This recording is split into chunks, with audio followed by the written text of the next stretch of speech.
Hey, my name is Ken Hughes. Welcome back to the channel.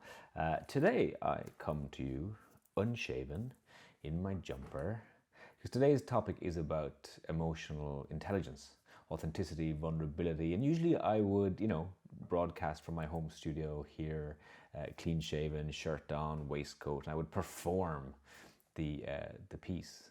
And today I think because of the topic, it's more natural for me to sit and have a chat. This is me. This is who I am when I'm not touring. I've just come off the back of a 2 or 3 week tour in Europe and the States. It's been busy, lots of travel, and so I'm home here now for a week writing and recording, and so this is who I am when I'm at home, when I'm not on stage. And so I think one of the wonderful things I think about the pandemic was that Wizard of Oz curtain just fell away. And everybody saw for the first time that their boss or their team had a partner, had children, had pets, had their own vulnerabilities. And so that wonderful kind of witness into people's real lives now is being carried into the workplace. And so the Great Resignation is partly driven, it's driven by many things. People obviously, reevaluating their lives, the stress of their jobs, their commute, also actually interestingly, pay isn't really one of them. People are asking why. Why do I want to work here? Do I share values with my employer? And so one of the things people are looking for is a connection with the employer, a connection with their job, their purpose. And that connection is really more of an emotive thing than a cerebral thing. So I want to talk today about emotional intelligence and the importance of emotional intelligence for balanced, diverse organizations and indeed for it to drive innovation. So the first thing I want to talk about is IQ, so intelligent quotient. And our IQ, since the 1900s, we've been measuring IQ, and we have forms and systems to do it. And we measure people's spatial awareness and memory and function and reason and logic. The problem I think we've built is an entire corporate world built around IQ. We have a whole world where we value smarts, we value cerebral skill. And so that happens in the very beginning of the education system. We build an education system that is really only values you depending on how you fit into the grading system. And therefore the people who are good, have good IQ, good memory, end up with the good grades, who go to university, who end up with the good jobs. And therefore we have a corporate world populated by people who are very clever people, smart people. But we have, of course, learned that IQ is really only one function of intelligence, and emotional intelligence has become far more important in terms of recruiting and retaining talent. And certainly in an innovation creative world and an agile world, we need people who are highly emotionally intelligent.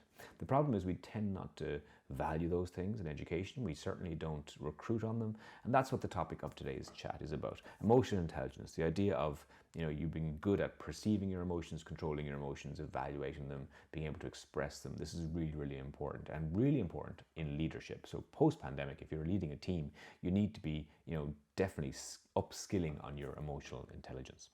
Now, in terms of therapy and looking at the behaviors and feelings and thoughts, psychoanalysis was the big kind of buzz therapy back in the 30s, 40s. And it was really only after World War II where returning veterans were struggling with anxiety and depression, where behavioral therapy started to emerge. And behavioral therapy looked at, why are you having these thoughts and feelings, and what's your emotional regulation like? And out of that came what we would know as CBT, cognitive behavioral therapy. And cognitive behavioral therapy looks at people's cognitive distortions. So they would have maybe negative perceptions, negative thoughts, negative beliefs, negative attitudes, and those things affect their behaviors, depression, anxiety, and maybe even, demotivated workforce. So CBT is a very popular therapy, and I'm sure many of you even watching this have had interfaces with this or yourselves, or certainly had people who've gone through CBT. It's a very useful behavioral therapy. But for some people, CBT doesn't work because it isn't linked to the emotions enough. It's still quite cerebral. It's cognitive behavioral therapy. Whereas the kind of sister of CBT is DBT, dialectical behavioral therapy. And DBT looks at more emotional regulation. And I want to borrow a little DBT theory today called the wise mind, just to show you how important it is to develop this wise mind manager in us all, wise mind teams. So DBT puts forward 3 mind states. The first mind state is the reasonable mind. And the reasonable mind is cerebral. It's the head brain. It's all full of facts, logic, reason. So you're thinking very much in terms of what does the data tell me, and this is how I should behave, or that's not what happened. It's all very fact-based. It's all very cerebral-based, and the majority of people in the corporate world have been recruited for their cerebral skills. So the reasonable mind is where we spend most of our life thinking. But that's, of course, only one part of the jigsaw, because on the other side, so that's the head brain, you also have a heart brain. And the heart brain is the emotional mind. And the emotional mind, basically here your emotions are dictating your behavior. It can often, in fact, cloud your judgment. They can distort the facts. When you get angry, when you get disappointed, when you get frustrated, you can often see things in very different ways than they may actually be. And so the emotional mind can be a very impulsive space. And if you don't regulate those emotions enough, maybe you can say things or do things that you shouldn't have done. And so the emotional mind is the heart mind. So that's the reasonable mind, the emotional mind. But what we're trying to do is bring both of those two things together. And that is the space that DBT calls the wise mind. So wise mind is kind of the third mind state. And if the reasonable mind is the head and the emotional mind is the heart, this is the gut. This is the gut feel, what feels right. It's intuition. And basically you're taking both. You're taking the input of facts and data and reason, and you're taking the emotional state. How do you feel? How does this feel? Is this morally right? And so you blend those two things together and you make decisions and you behave from a wise mind space. And that's really important for people who have emotional dysregulation. They need to learn to come into more kind of a reasonable mind. And for those people who are too cerebral, they need to borrow more from their emotions. And that's what I want to talk about today. I want to talk about us all as leaders and people running organizations, moving away from occupying reasonable minds at all times, looking at the data, using facts, to actually increasing our emotional intelligence. If we increase our emotional intelligence, we start to lead teams far more effectively, and we come from a place of wise mind. Now, how do we increase our emotional intelligence? Well, actually, there's 5 components to emotional intelligence, all of which you can work on, all of which you can recruit using as variables, all of which you can develop talent using as variables. So let's go through them, and they're really quite simple. The first one is being self-aware. So self-aware of your emotions, being aware of your emotions, listening to your emotions, feeling them, sitting in them. And it's something that, as men particularly, we're encouraged to run away from early in life. And in the corporate world, emotions, there's no space for emotions in this meeting. We really don't see emotions as useful things in the workspace. It's a real problem. So we need to firstly become self-aware of our emotions, personally, at a personal level. Well, how do you do that? Again, simple things, journaling. So journals aren't just for teenage girls. Journaling, writing down your thoughts and feelings, writing down every day, a couple of days, how you feel when this happened, how you feel when that happened, just accessing your emotions. Also mindfulness, meditation, just sitting in your thoughts. And often people have a very negative relationship with meditation because they're trying to clear their mind and they're trying to do it right. And do you know what? If you just sit for 3 or 4 minutes every day with your thoughts, with your feelings, don't try and stop them. Don't try and clear your mind in some kind of nirvanic state. You're missing the point. Meditation and mindfulness is just being in your body, being with yourself. And if you do that for a few minutes in the beginning of the day, the end of your day, regularly, you are more self-aware of your emotions. And that's the starting place for increasing your emotional intelligence. Because any decisions and behaviors you may have will come from a place of knowing yourself.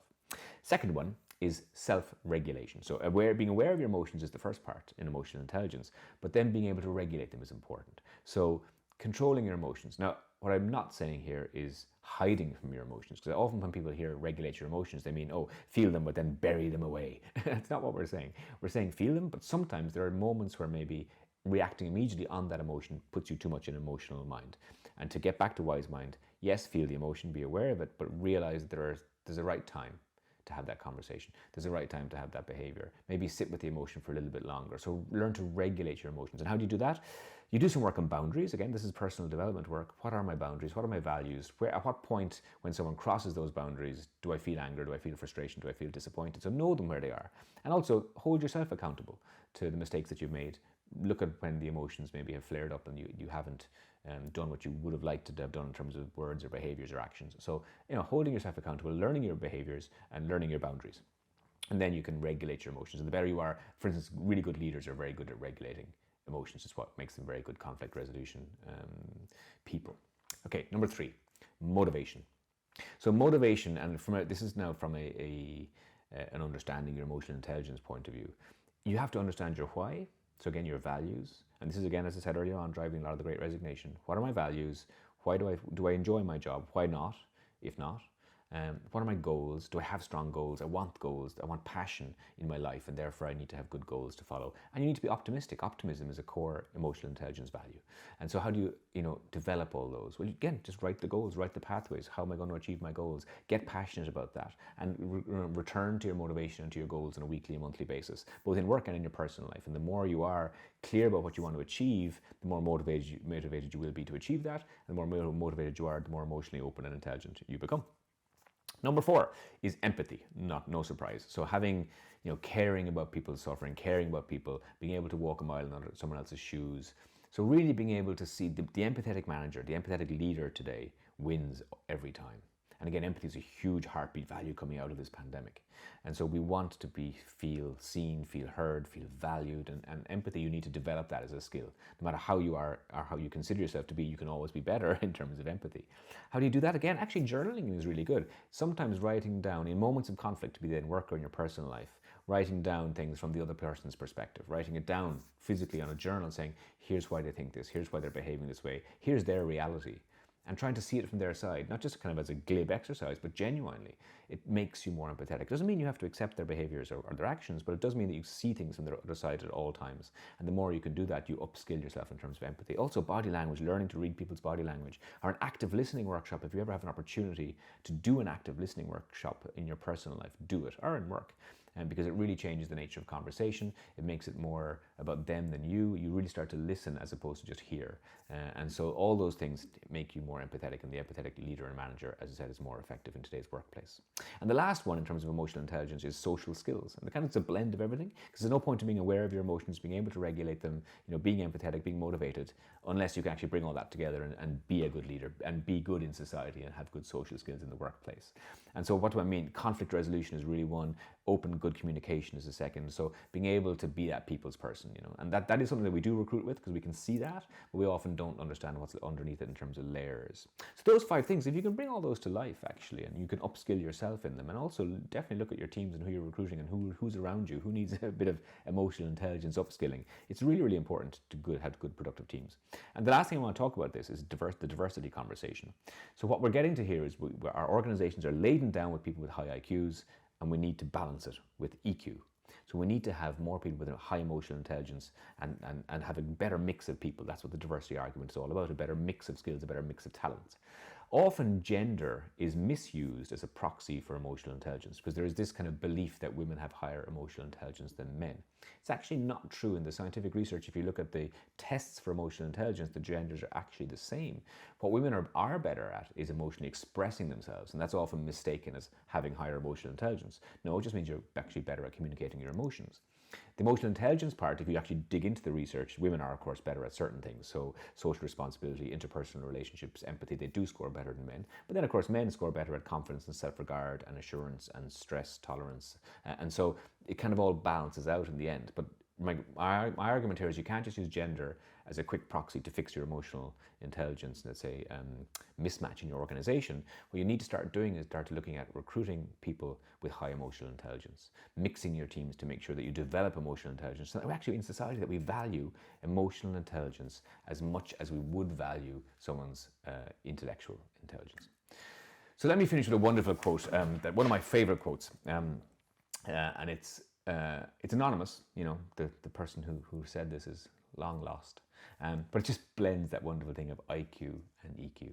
And it says, a smart person knows what to say, but a wise person knows whether to say it or not.